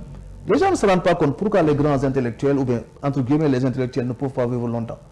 J'en parlais à un ami. Je dis, mais Joe, quand on vient du village, quand on vient du village, on a l'habitude de manger du tchèp et du nyelengdank ou bien du couscous le soir. Bon, une fois qu'on est docteur, architecte, ingénieur ou bien technicien, urbaniste, avocat et autres, on mange. On fait un switch, on commence à manger des choses exquis, quoi. On dit non, moi je mange des lottes, des crevettes. Mais c'est bien, il crevettes. Il commence à se défendre. Il commence à développer des cellules cancéreuses. C'est pourquoi les cancers digestifs nous connaissent de vie. Les cancers du côlon, les gens n'en parlent pas parce qu'ils ne savent pas. C'est au dernier moment qu'on les diagnostique. Mais ça, c'est dû à notre alimentation, à notre mode de vie. Parce que fait que pendant 40 ans avant d'être quelqu'un, entre guillemets, d'avoir de l'argent, Mais tu switches ton alimentation et tu vas dire non, moi je ne veux plus manger ça. Les cobadola, mon dame dit agneau là, tu le surprends et lui il est en train de se défendre. Okay. Il va développer des soucis. Mon gars, il y a une colopathie. Le terme colopathie de football. Parce qu'on ne mange plus ce que nous devons manger. Et ça, c'est beaucoup de la warabok. Tu l'as bok. Parce que la science l'a démontré. Il y a un peuple qui vit autour de la cordillère des Andes.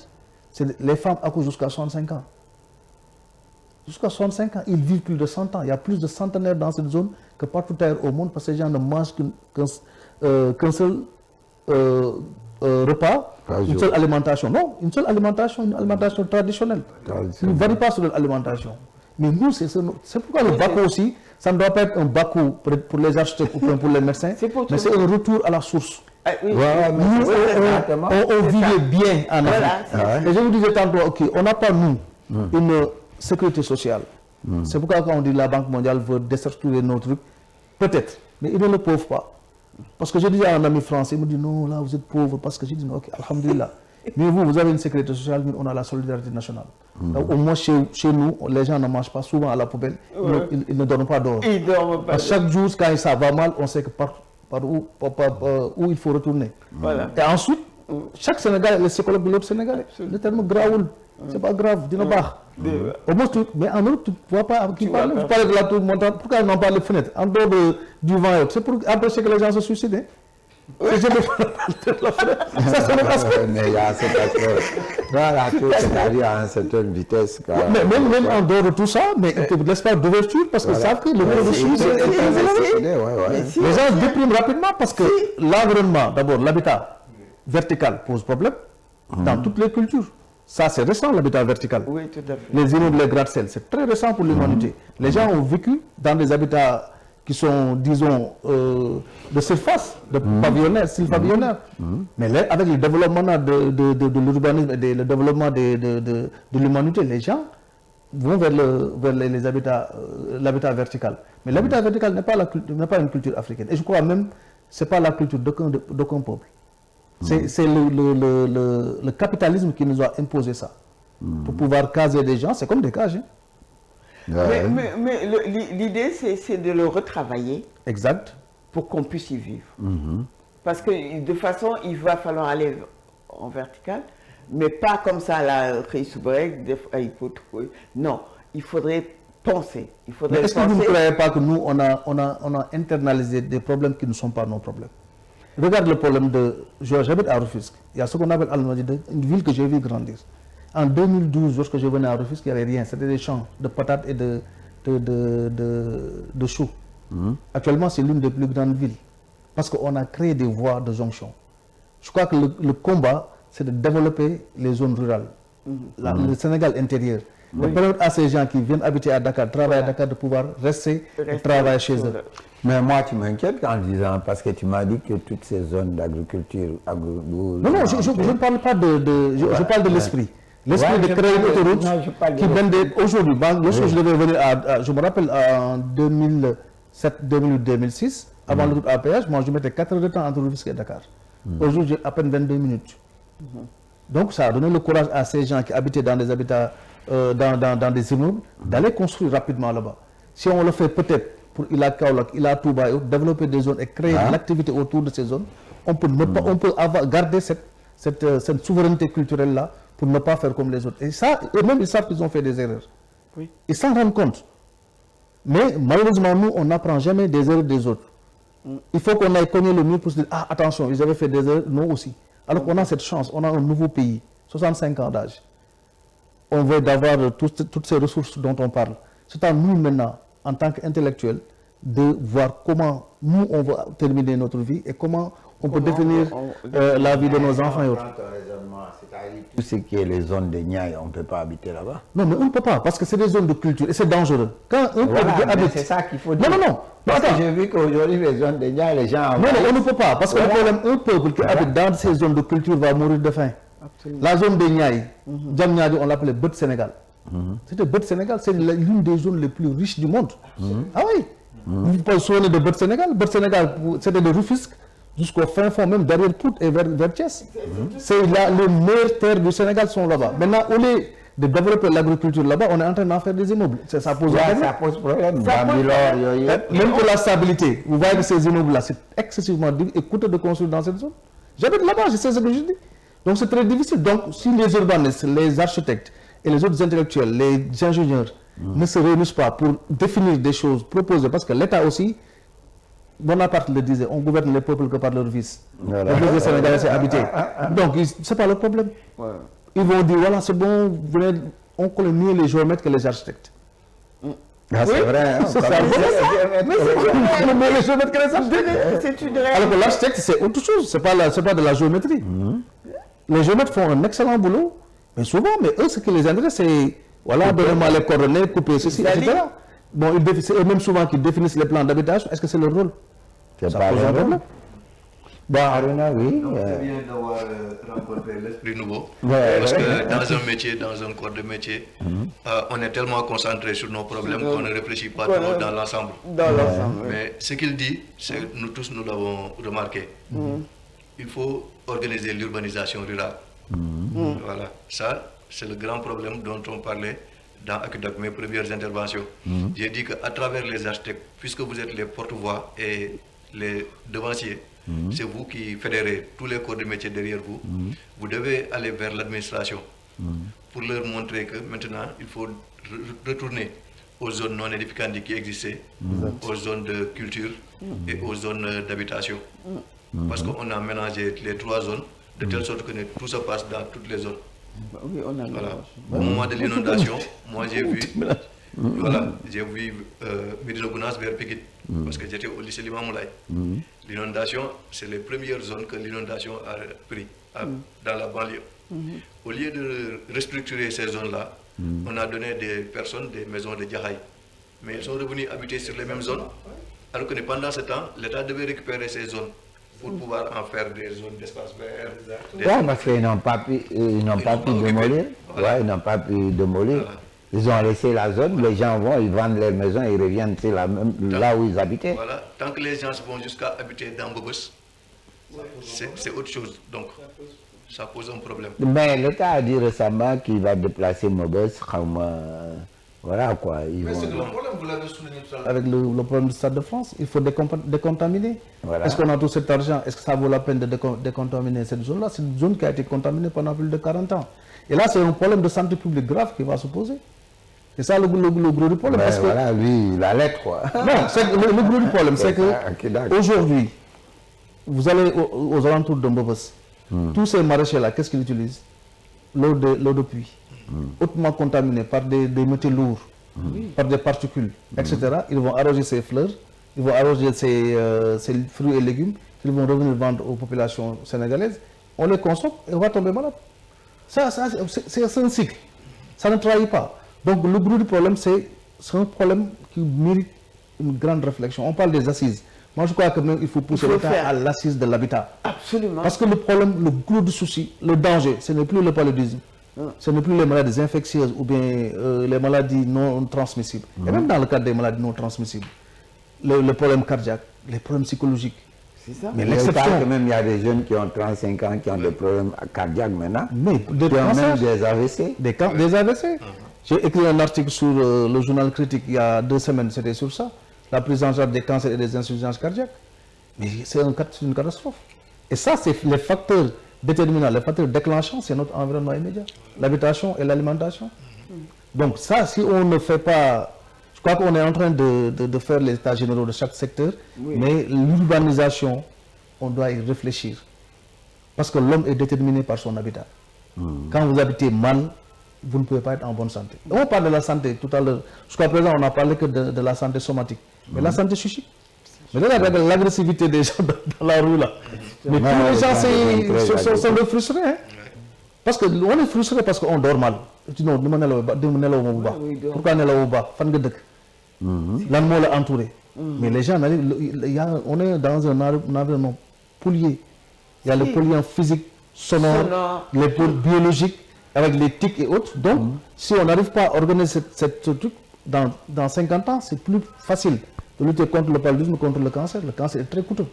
Et je crois l'État, les instants Renault. L'instant Renault, vous voyez les dégâts que ça fait. Oui, oui. Et tout ça, c'est lié à notre mode culturel de vie. Culturel de vie. Parce qu'on a voulu switcher très rapidement entre l'Africain et l'Européen sans prendre les garanties qu'il faut. Et en laissant ce qui était bien chez nous pour éviter des comportements et des actes qui ne sont pas des actes qui peuvent quand même nous mener à bon port. Donc, je crois que l'essentiel de cette émission, c'est de montrer que l'architecture, l'urbanisation, mais c'est le premier facteur environnemental, c'est des facteurs qui influent gravement sur la bonne santé de l'individu. On a parlé de la santé somatique, insuffisance cardiaque, mais psychique. Les Sénégalais, tout le monde est agressif. Les gens sont agressifs. Des fois, les gens viennent en consultation. Il suffit juste de les voir comment ils sont. Tu n'as pas besoin d'aller très loin, tu sais que ce gars il est stressé. Si vous titillez 2 ou 3 questions, il va te dire non, j'ai mal dormi, j'ai un problème parce que là où j'habite, etc. Alors que pour moi, ça ne devait pas être un problème. Parce que si vous allez en Europe, si vous allez aux États-Unis, vous allez voir comment les villes sont conçues.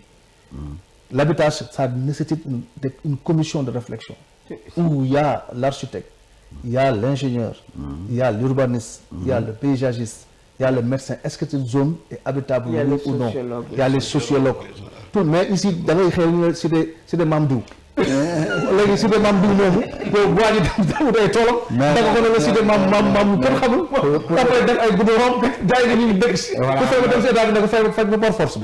pour revenir aussi à ce que vous dites là, l'Ordre des architectes est en train de préparer ce qu'on appelle le symposium de l'architecture et des architectes africains. Et je pense que Yo, tu viens de révéler quelque chose de très important par rapport à cette émission-là et que nous, on avait peut-être tendance à négliger. C'est-à-dire ces facteurs qui vont nuire à notre état de santé. Et je pense que c'est beaucoup plus important que même de faire de l'esthétique. C'est-à-dire aujourd'hui, nous, avec le Bakou, on s'est dit, dans une nouvelle configuration, il faut qu'on développe ce qu'on appelle notre identité culturelle, architecturale, tout ça. Mais je pense que l'art d'habiter, le lieu d'habiter aussi, c'est très important. Parce que tu as touché un point très sensible. Comment on dit, aujourd'hui, on va mettre une ville là, ou on va mettre une cité là, on va mettre là. Parce que c'est une réflexion qu'il faut mener. Exactement.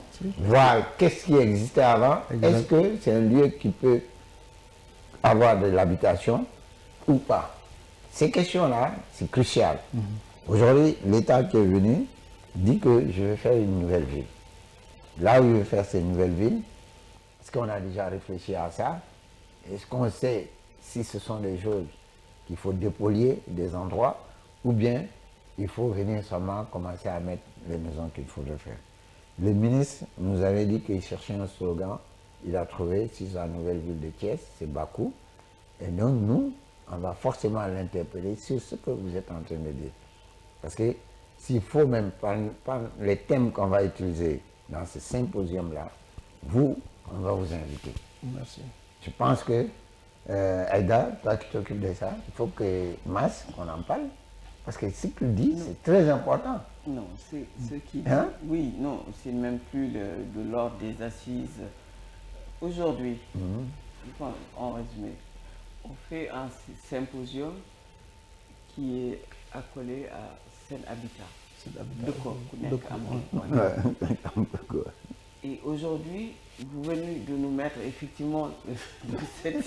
Moi j'ai peur, hein. C'est plus simplement de revoir notre identité dans la manière de concevoir, c'est de la responsabilité et encore plus accrue. Et nous allons nous rendre compte, effectivement, nous avons besoin que vous veniez nous parler, parce qu'aujourd'hui, même nos autres, parce que c'est un symposium des architectes africains, ils ne voient même pas le mal qu'il y a aussi dans cela, dans notre non-implication. Parce qu'on n'est pas impliqué dans notre non-implication dans l'habitat. À Abidjan, ils l'ont fait une année d'habiter. Ils ont fait leur archibald, là, c'est sûr, la manière d'habiter. mais on ne voit jamais le volet santé. Exact. Et c'est ça aujourd'hui que vous nous apportez. C'est pour ça qu'on est un peu bouche bée. On se dit, nous n'avons plus le droit de rester là assis. Exact. On ne va pas les interpeller, on va leur dire, nous venons vous avertir, il faut aujourd'hui tout de suite penser à comment les gens sont installés, qu'est-ce qu'il faut changer d'abord pour que les gens, avant de construire, pour que les gens puissent être dans un cadre adéquat. Mais vraiment, hein, vraiment. Vous savez, l'environnement joue un rôle important. Mais et absolument. Actuellement en Europe, le problème c'est quoi? C'est qu'avec le baby boom, ces enfants hyper protégés, on se rend compte que c'est des enfants très fragiles. Maintenant, on les sort pour jouer dans la boue. Jouer ce que nous on avait. C'est que nous on avait. Parce que j'ai dit à un ami qui me disait non, vous les Africains, vous ne connaissez pas les vaccins. Je dis nous, on a connu les vaccins avant vous. C'est que vous l'avez officialisé, vous avez commercialisé. Maintenant, chez nous, dans nos villages, à l'approche de l'hivernage, mais on posait un grand bol d'eau, chacun venait se laver les mains. Et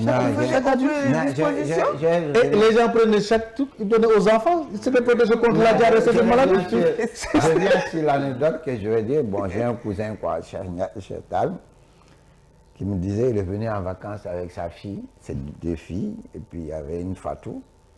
Fatou de Genesi, à Pékin, quoi, dans la rue. Bon, là-bas, ils élèvent des moutons. Mais les autres enfants, bonbons là quoi. Moi, je dis papa, mais qu'est-ce qu'il y a dans le bonbon? Les enfants là. Nous sommes du bonbon. Tu sais, il y a des bonbons là. Les pastilles, je connais les petits pastilles. Mais là, tu sais, il y a aussi le fait que ma fille là, quand elle est née en Espagne aussi, le gynécologue disait à mon épouse, mais il ne faut pas le laisser en France. Amène l'enfant en Afrique. Exactement. J'ai dit, mais pourquoi il pousse des trucs comme ça? Mais quand si elle reste peut-être 6 mois, il me dit non, c'est pas la peine d'attendre. Amenez-le. Oui, c'est vrai. Effectivement. C'est pour développer son aspect immunitaire. Mais quand il était venu au départ, il est immunisé. Mais au départ, exactement. Immunisé, voilà. Pendant 2 mois. Mais maintenant, ça fait. Parce qu'il a besoin de construire l'immunité. C'est-à-dire que si l'enfant naît, c'est pourquoi les enfants qui quittent l'Europe pour venir habiter en Afrique, ils ne peuvent pas s'en sortir. Parce que l'environnement, c'est pour revenir encore sur la génétique et l'environnement. Cet enfant, vous pouvez avoir 2 enfants, l'un vit en Afrique, l'autre en Europe, mais l'enfant africain est plus résistant. Parce qu'il a eu beaucoup plus de contact avec des germes pathogènes que l'autre qui est resté en France dans un milieu aseptisé. Ça pose un problème. L'autre, il vient en Afrique, il tombe malade. Dans 7 premiers jours, il va devenir forcément malade. Soit c'est une touriste à la diarrhée ou quelque chose comme ça. Donc pour vous montrer l'importance de l'environnement, l'importance de l'habitat, moi je crois que ce qu'il faut, africaniser ce que nous avons. Et puis moi je suis un peu contre l'habitat vertical. Parce qu'on a vu les dégâts que ça pose. Parce qu'on commence à voir, nous, dans nos cabinets de consultation, des maladies qu'on ne connaissait pas, qui n'étaient pas déterminées chez les Africains. Je ne dis pas qu'ils n'existaient pas, mais qui n'étaient pas courants. Des maladies qui n'étaient pas courantes. Parce que vous prenez par exemple les autistes. Il y en a tellement, on a même créé des hôtels pour les autistes. Pour certains enfants qui ont des problèmes d'ordre psychiatrique, c'est parce que c'est le mode d'habitat. L'enfant est enfermé 24 heures, il peut rester 24 heures donc, sans voir le soleil. Et pour des raisons de sécurité, on ne peut pas le laisser jouer en bas. Donc il est obligé d'être avec son play devant la télé pendant 24 heures sans, lumière, sans soleil. Il va mal grandir et sûrement il ne sera pas trop intelligent. Donc tout ça, je crois qu'il faut qu'on essaie, nous, de prendre les responsabilités, d'adapter l'habitat à notre processus de développement. Absolument. Et c'est possible. D'autres peuples l'ont fait, ils l'ont réussi. On n'a pas obligé de calquer New York, Paris ou autre. On peut développer de très belles villes. Vous allez à Touba, c'est une ville. Vous n'allez pas avoir des gratte-ciels de 16 étages, de 18 étages. Parce qu'on vous dit que non, vous ne devez pas vivre au-dessus du Maroc. C'est des concepts culturels souvent qui peuvent éduquer les peuples. Il nous faut ces concepts-là pour que les gens sachent qu'on peut vivre bien décemment, de manière très moderne, sans Voilà, sans pour autant autant. copier les choses. Et puis, il faut qu'on accepte aussi de se préserver. Qu'on ne doit plus accepter dans ce pays qu'un grand se lève, prenne 10 hectares, 20 hectares, morceler ces trucs-là et dire que oui, j'ai créé une cité. Voilà, Mais tu es en train de vendre la mort aux gens. Voilà, c'est ça. Mais ça, il vend la mort. Il vend Mais la Haruna, mort. oui. Pourquoi, avant de parler de la construction en hauteur, j'ai dit de réduire les surfaces bâties au Exactement. rez-de-chaussée. Au rez-de-chaussée. Ouais, Pour c'est faire- voilà, c'est pour ça, permettre, c'est le ouais, premier, ouais, c'est ça. c'est le Ouais. premier aspect que j'ai dit. Mais il y a deux problèmes que nous avons. Nous avons l'agrandissement de l'urbain vers l'extérieur, mais nous avons les villes aussi qui existent. C'est pourquoi j'ai dit que dans les villes, puisque la population reste toujours en ville, quand vous dégraissez, vous vous amenez en campagne, il n'y aura pas beaucoup de monde parce que Dakar va rester, même si ce n'est que une ville touristique, Dakar va regrouper encore de la population. C'est pour ça que je dis, sur les niveaux à venir, on met de la verdure, de l'environnement. Oui, oui, horizontal, on Parce qu'on les n'a plus les zones tampons Exact. pour mettre de la verdure, comme la place L'Indépendance qu'on a ici. Mais à partir de chaque bâtiment, on peut maintenant programmer de poser des toits. Pour créer cette verdure. Voilà. Ça, Ouais, c'est vrai. mais bon, oui, c'est vrai, mais ce que tu dis là, oui, c'est normal. Ouais, tu veux... Oui, non, mais d'abord, il faut éduquer les gens. Parce Exactement. que si tu leur mets, c'est faisable, mais ça suppose de l'entretien. Ça suppose que la personne pense que c'est un endroit où il peut se recueillir, où il peut rester. Sinon, il pense que c'est quelque chose d'inutile. C'est pour ça que je dis, il faut peut-être le penser l'espace d'abord, comment il va être configuré, comment les gens vont y habiter et dans quelle zone c'est. Exact. L'orientation, mais tout ça, nous, on l'a hein, dans notre... On te dit, tu dois positionner le bâtiment, Voilà. tu ne dois Voilà, pas exactement. utiliser Direction du toutes soleil, les surfaces. Voilà, exact. Mais il faut d'abord qu'on l'explique. On fait une assise où il y a les médecins et les trucs, parce qu'aujourd'hui, là, on est confronté, même Malik, qui d'habitude est très... aujourd'hui, Non, il moi, je est... le compte parce que, Aujourd'hui, tu sais, il là, est... bon, le fait de faire venir les gens comme ça, c'est-à-dire aujourd'hui, avant, on était cloîtrés entre nous. Voilà, C'est ce qu'on c'est appelle ça le les danger, architectes. ouais. Bon, les architectes sont là, ils pensent refaire le monde, parce qu'on est le plus intelligent. Mais avec Acudac, la plateforme qui a intégré récemment, Oui, c'est bon, oui. on a permis d'amener des gens comme toi, médecins, psychologues, philosophes, Tout. hommes de culture, Les des artistes. techniciens, et tous ceux qui sont à l'intérieur échangent. Il n'y a pas que oui, moi je suis architecte, toi tu ne dois pas me parler, non. Tout le monde échange pour arriver à un consensus. Et c'est ce qui a mené cette émission-là. Cette émission-là, on a démarré aussi, on s'est dit on ne va pas se limiter aux architectes. On amène les ingénieurs, on amène les médecins, on amène les écrivains. Amadou Lamine Sall était là. Les Ouais, techniciens. Il a fait une belle émission avec nous, il a fait des trucs. Il y a des artistes qui arrivent, très souvent on a des artistes et qui nous parlent de notre truc. Tout ça on a fait pour maintenant penser autrement. Parce qu'on avait l'habitude de penser que c'est nous seuls qui faisons le monde, c'est nous seuls qui faisons la ville. Et toi, aujourd'hui, tu viens de nous inquiéter même en nous disant, même l'espace que vous utilisez pour faire la ville, c'est pollué. Mais je te donnerai, bref, pour tomber sur un élément comme ça, comme Dantec. Dantec aussi, c'est un espace très pollué. Exact. Parce qu'on a démoli un hôpital pour construire un autre hôpital, même sans penser à dépolir. C'est-à-dire dépolir. C'est là où je voulais en venir. Et là, c'est un phénomène catastrophique. Et des bâtiments qu'on laisse comme ça, Exact. où il y avait la cancérologie, où il y avait les trucs, comment la radiothérapie, il y avait des trucs, et il y avait même des produits qu'on utilise, qu'on jette à bord de la mer. Et quand tu vas voir des seringues, tu vois des trucs comme ça. Moi, je me dis, même la présidence qui est pas loin, en train de respirer de l'air qu'il ne faut pas respirer. Non, Et puis, tu as l'usine Amergé, là, qui est pas loin, qui fait de l'aliment, de poissons, de poulets, des trucs comme ça. À Dantec. Non, on fait Monaco. Quand tu passes Ah, dans Monaco, le truc, oui, ok. pendant l'été, quand ces gens-là t'emmènent leur odeur, Ouais.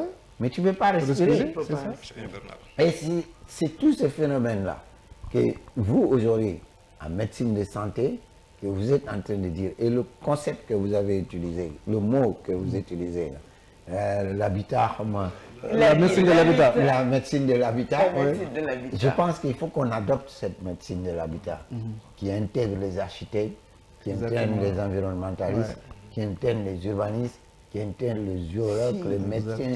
Il y a un géologue qui était venu là, qui a fait une analyse sur notre terre, c'est notre profondeur, savoir comment il faut habiter. Exactement. Est-ce que c'est là où il faut habiter? Exactement. Et il était là. C'est le professeur Le Molo. professeur Agumolo, qui a c'est vrai. fait une analyse Exactement. pertinente, Il est très fort. Il est très fort. Voilà. Oui, oui. qui nous a parlé de tout ça. Et toi, aujourd'hui, tu viens rejoindre. Si on prend tout ce monde-là, qu'on les regroupe, mais ça fait un Bakou formidable.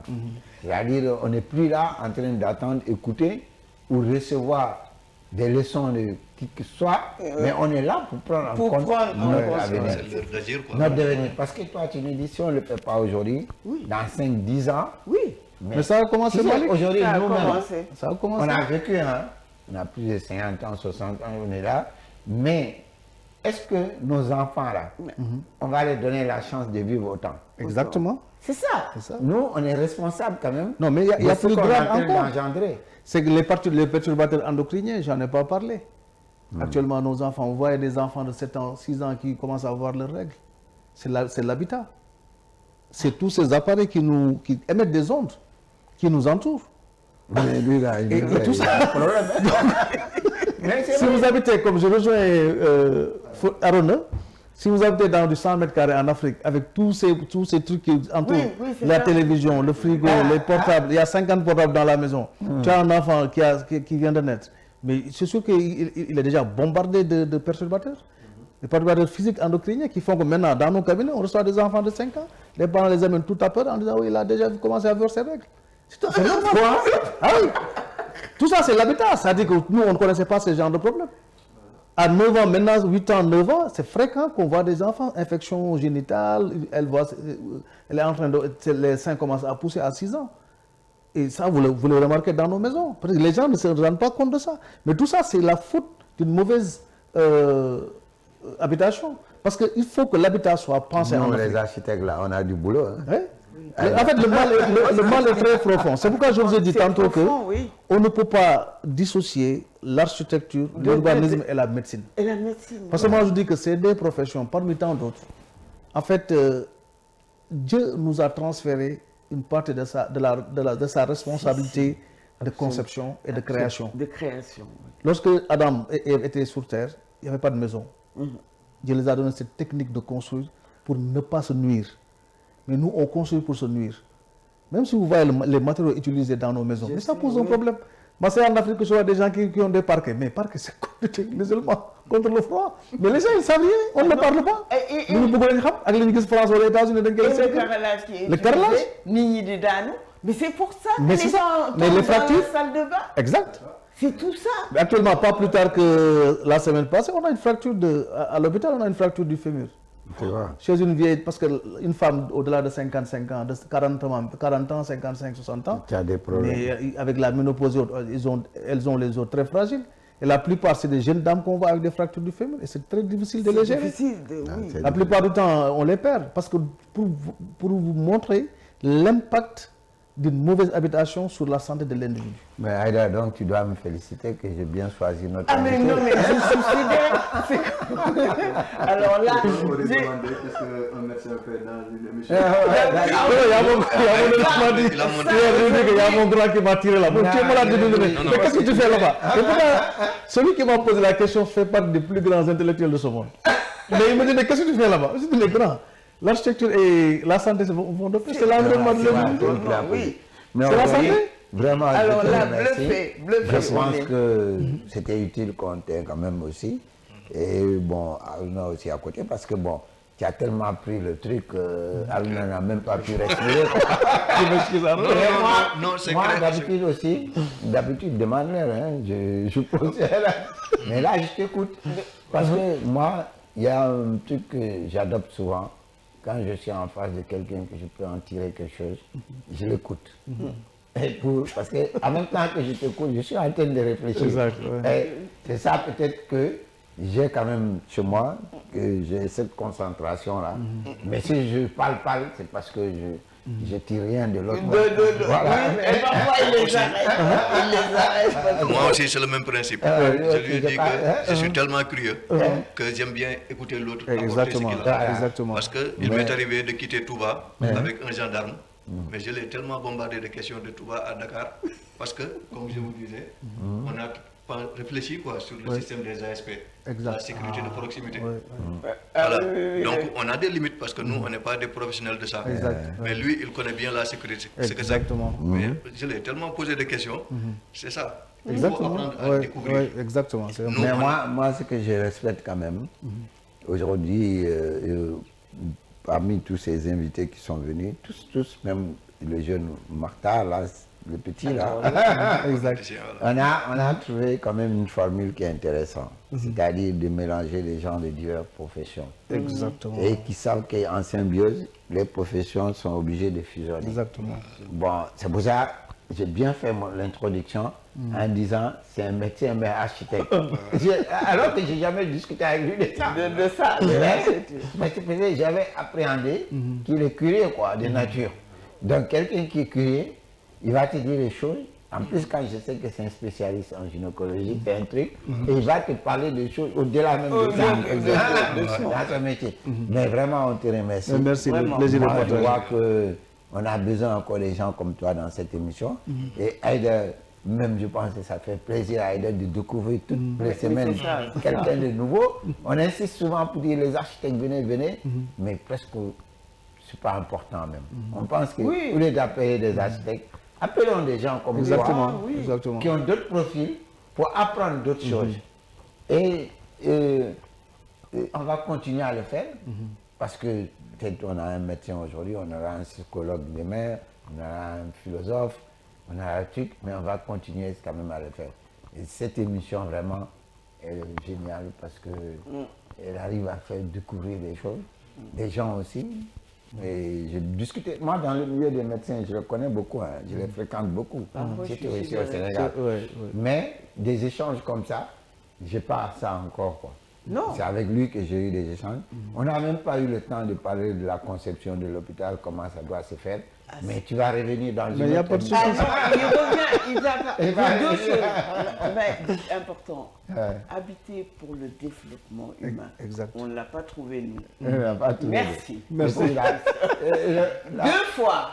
Aujourd'hui, avec aussi Arana qui nous Non, montre nos non, collaborateurs peuvent aller au-delà de ce qu'on Mais attendait. encore le mot là, l'habiter de... La santé de l'habitat. La santé de La l'habitat. santé de l'habitat. Parce qu'on considère que l'habitat est la troisième peau de l'individu. Après la peau, Mais c'est ça. il y a les vêtements Les et vêtements l'habitat. après. Ce qui te protège. Il y a les Maintenant, vêtements et puis il y a la santé. malheureusement, si cette troisième peau-là est mal conçue, aura des répercussions Mais vraiment, sur l'ensemble des... Si vous voyez les gens habiter dans certaines zones, développer des dermatoses, c'est parce que c'est l'habitat. Voilà, C'est la troisième peau qui attaque la première.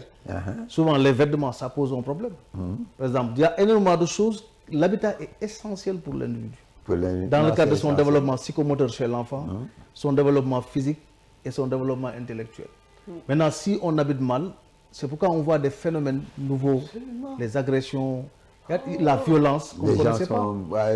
Les gens sont violents parce que quand vous sortez de chez vous à 8 heures, mais vous voyez que du béton à Dakar. Et quand vous avez une vue aérienne de Dakar, vous ne vous rendez pas compte, on dirait que c'est une ville apocalyptique. Il n'y a pas d'arbres, il n'y a rien. Il n'y a pas d'aménagement, il n'y a rien du tout. Tu te rends compte que tu n'as pas cette beauté de Central Park ou bien des Champs-Élysées.